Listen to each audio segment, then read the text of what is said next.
Welcome in this another session on rural marketing. I am Kumar Abhishek, and in this session we will take up the difference between rural and the urban market. We will also cover the potential rural market is having. So taking up the first topic, that is the difference between the rural and the urban market. Before starting this very topic, I request everyone to identify and acknowledge the elements of market and how they are different, how their profile is different in rural and the urban plethora. Suppose what is the purchasing power, a comparative analysis of their rural and urban population, the kind of diverse social structure, the cultural influence on their behavior, and everything while discussing the points which we are going to take up. So starting the first topic, that is the income stream.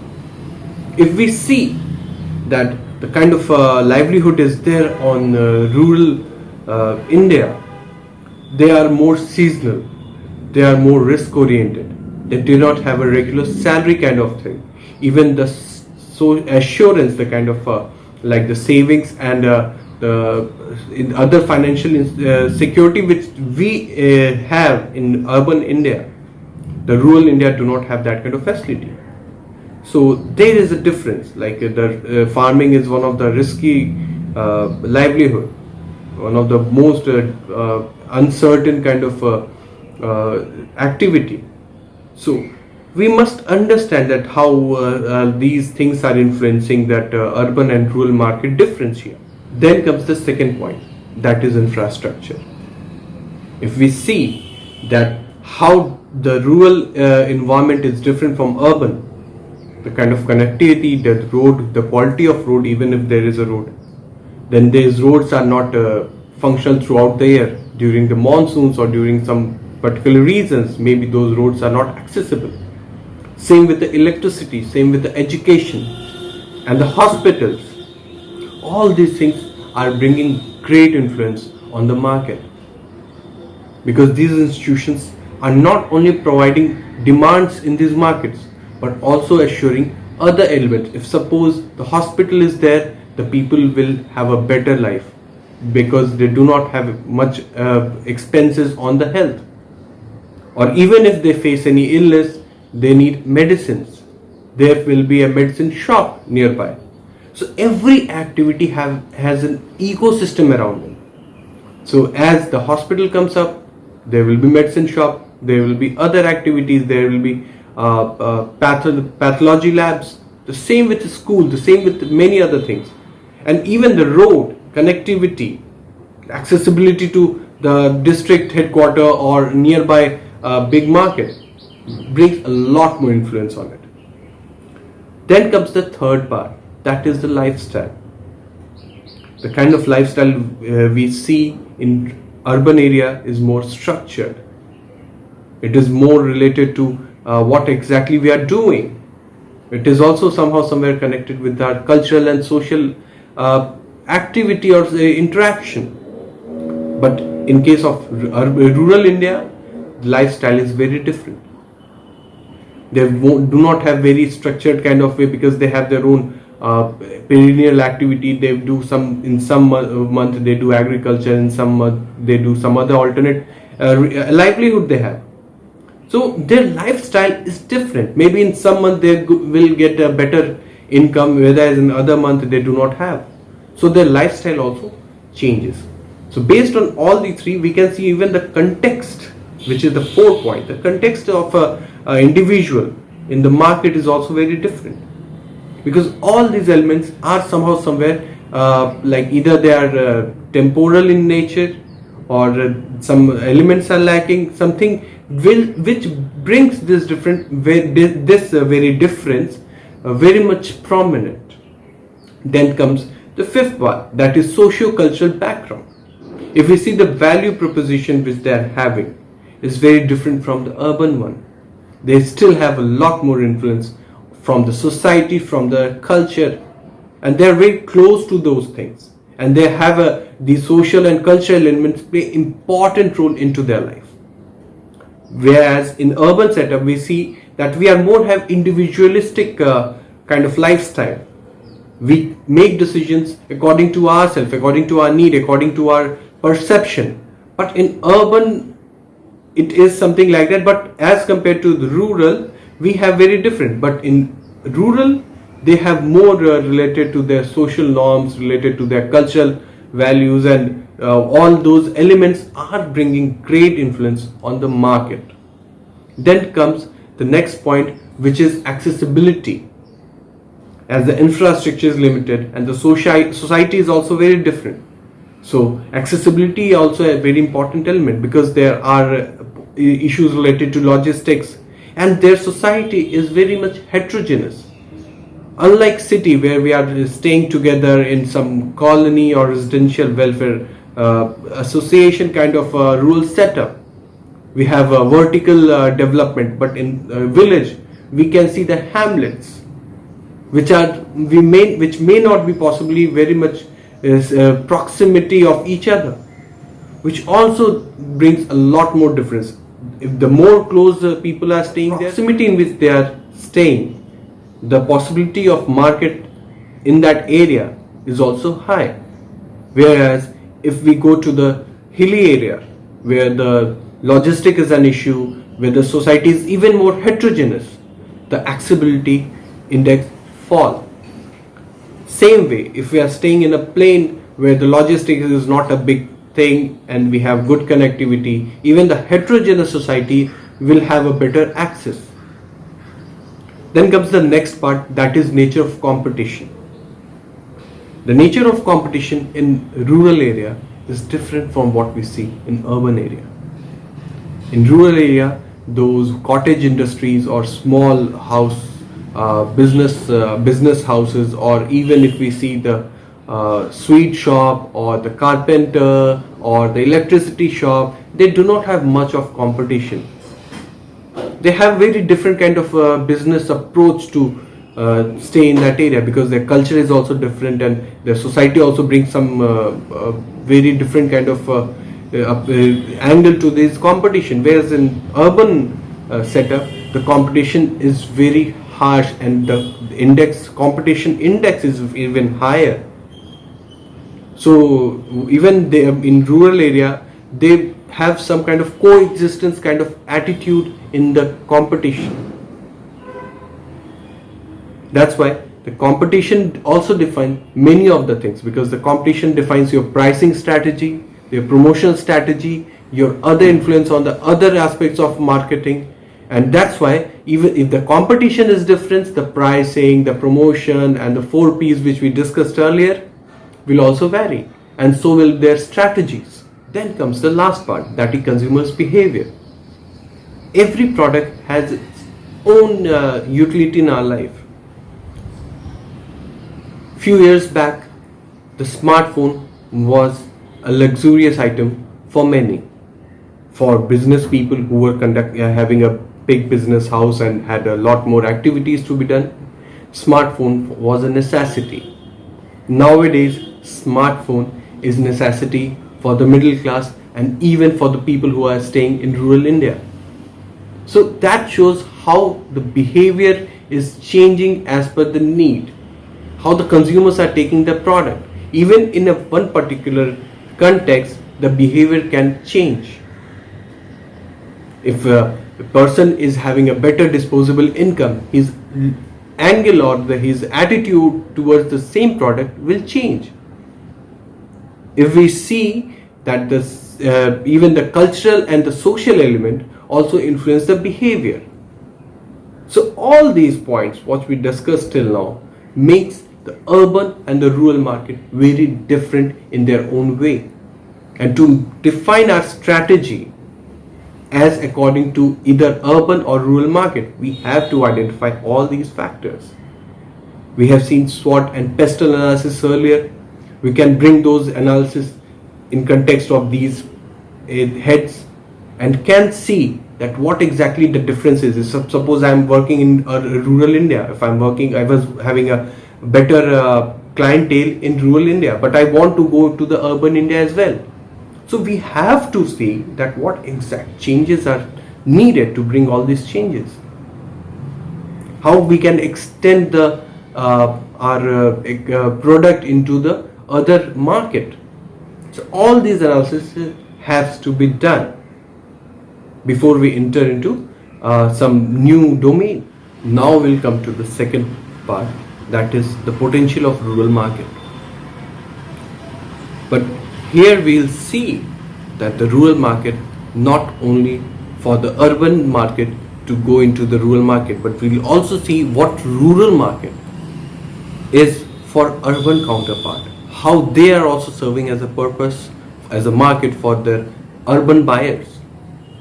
So the first point which I will like to bring here is the saturation of urban market. As the urban market is reaching the saturation, the big business houses or the different producers are looking forward into rural market as well, as the rural market is also becoming as competitive as urban market. The consumption pattern which we seen earlier in rural and urban part, is this gap is reducing. That's why it is much easier for the urban producers and manufacturers to come into the rural market. And then comes the second point, that is the better employment opportunity, not only in urban India but also in rural India, because as the people are started working, the rural entrepreneurs are working, all the rural produce are becoming more profit driven. The people who are having a better prosperity or better opportunity, they will definitely come and identify the opportunity, the set of opportunity which they can work on. This will also promote the entrepreneurship, the rural entrepreneurship, for which we have another dedicated sets of MOOCs for rural entrepreneurship. We may refer those as well. Then comes the third part, that is increase in rural income. The better market, the better demand, the better supply of goods, definitely the rural income will further increase. It's a demand, like it's a causality is there, because if the income is increasing, people will demand more, and if people will demand more, many producers will come from urban India. Even it will also push the rural producers to fulfill these needs, because those are the local people. They know the behavior, they know the aspiration of the local consumers. So it will also further create kind of ripple effect, it will create into the local manufacturing place. The same thing happened if we see that recently people started working started using the smartphone. So even in village we can see that small, if not in the individual but at least the nearby markets, that many repair shops came up. So as demand changes, as the consumption pattern changes, so all these opportunities definitely changes. The nature of market is also changed. Then comes another point, that is change in consumers' behavior.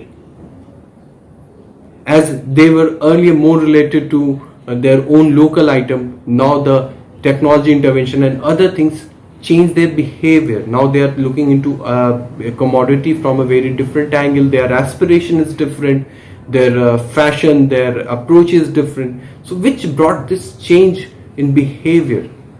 Now they are more into the semi-finished or finished goods which they were earlier focusing on.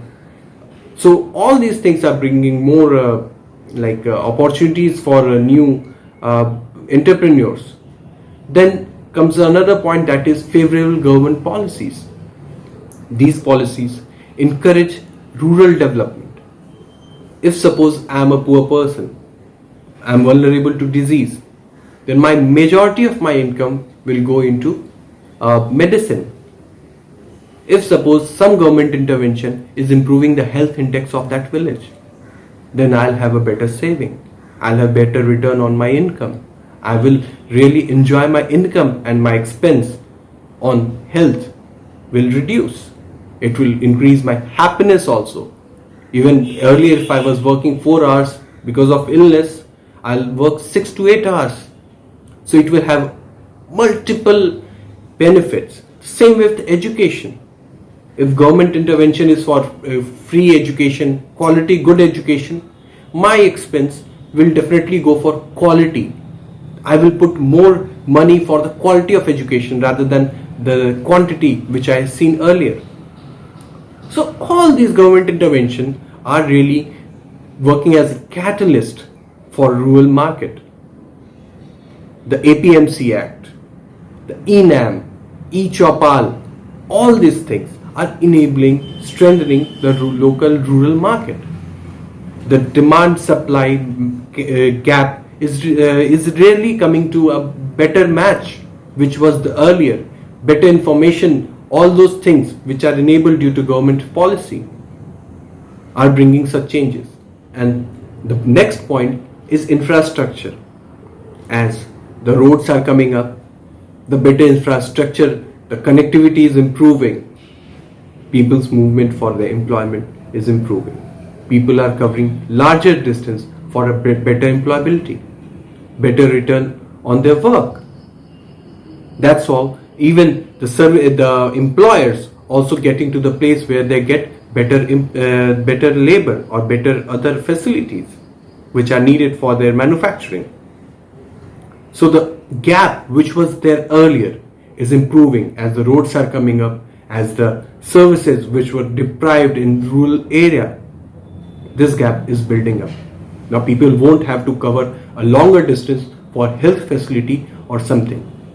Earlier people used to walk miles to go to the local school, but now at least every village is having at least the primary school. So all these infrastructures, education, health, finance, road, connectivity, IT, telecommunication is improving. People were not visible earlier, but now people are visible. They are becoming more visible to all the policies, all the activities, all the economical activities. Now every individual is contributing in the GDP of this country. And the next point which we are going to take up is information technology. We discussed about it in our earlier sessions, that how that digital divide which we saw earlier in urban and rural India is reducing. Earlier the computer was considered to be an unnecessary luxury in rural India, but the good governance, for a good governance model, the IT is very important. But now, thanks to the smartphone technology and Android based or other similar platform, these technologies are becoming very handy. These technologies are becoming very economical, accessible.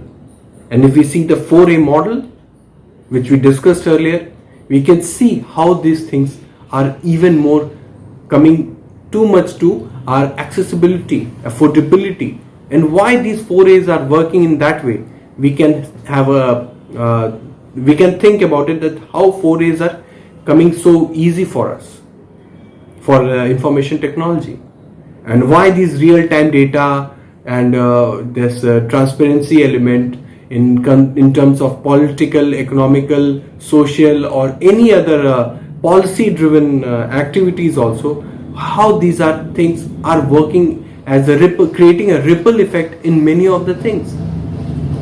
These things can be put into silos, that this thing was related to it or this thing, something like that. These things are always having some kind of nexus, and definitely this kind of causality is creating positive externalities as well as negative externalities also.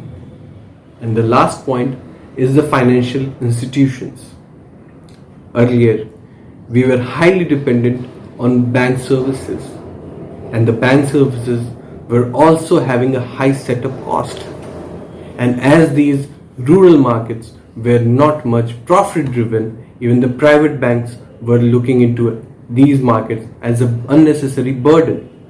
But as the business activity increased, and thanks to the technology, the operating cost of business or the banks in those areas came down. People started improving their work profile, improving their expenses, improving their loans and other facilities which are very important for a bank to work in that area.